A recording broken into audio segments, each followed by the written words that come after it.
Hello YouTube, Jonathan from QTAS here again. Today there's a particularly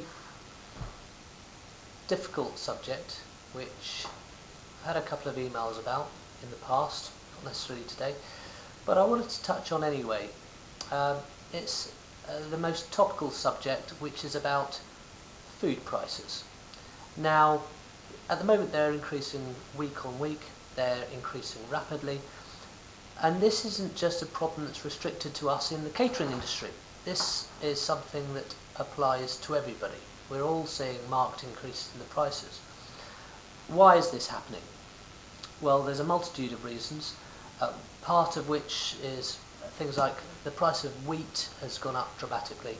Now, understandably, this is because farmers are getting more money for selling wheat as biofuel as they are as selling it as flour. There are also massive increases in wheat, meat, fruit and vegetables, etc. Now, there are solutions to these problems. Part of these include, during the 1990s, the media created a revolt, if you like, over genetically modified Frankenstein foods. At the time, most catering and hospitality organisations responded by putting up statements to satisfy their clients and customers that no genetically modified ingredients were used in any of their food products.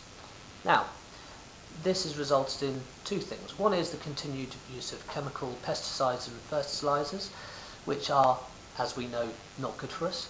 They're anti-nutrients, they're carcinogenic. But probably most importantly is the fact that when the fertilisers and insecticides go into the soil, what happens is they glue all the nutrients and vitamins into the soil.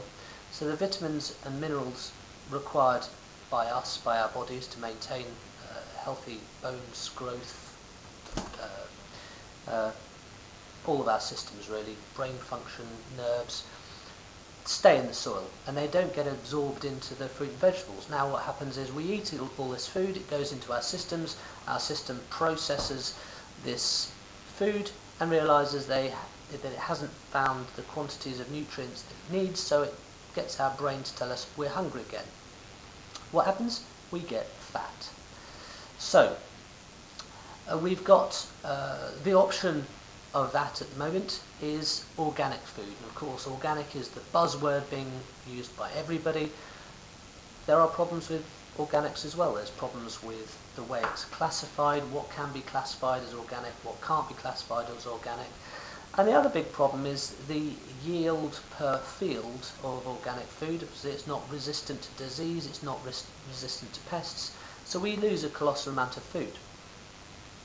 Now, we're a specialist healthy eating organisation, and yet I'm still quite interested to find out what the genetically modified food companies are going to come up with.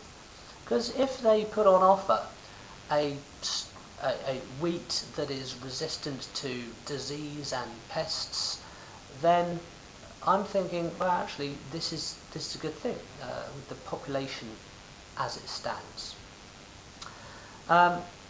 I'll be first in the queue for those, but I'm just seeing what's going to happen as time goes by. You know, the genetically modified argument, it's cropped up in recent years, but the fact is we've been genetically modifying our food for hundreds and hundreds of years.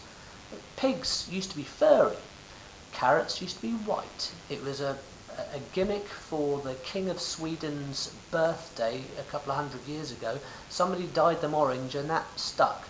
Most of the rest of the problems with fruit and vegetable markets is that we're so used to having food that looks perfect, anything that's imperfect gets chucked in the bin. Now, there are many reasons why the food prices are going up. Scarcity is a big one, and the main reason for all of this, in my view, as most of us, it's occurred to a lot of us, there's too many humans on the planet, and that problem is is growing, and we seem to defy all of Mother Nature's attempts to maintain the status quo. Now, humans are supposed to be the most intelligent species on Earth, and yet the animal kingdom, those below us in terms of cognitive skills, they accept that the weak and the frail die. Humans have got such an inground fear of death that we're dooming ourselves by trying to save everybody. Now, I'm not going to start getting into some controversial argument over religion or politics. That's frankly not my bag, and I'm not going to go down that route. However, suffice to say, there's some tough decisions ahead for both of those groups, religion and politicians, before human meat becomes the most widely available and subsequently the cheapest commodity on the planet. That's something for you to think about. Bye.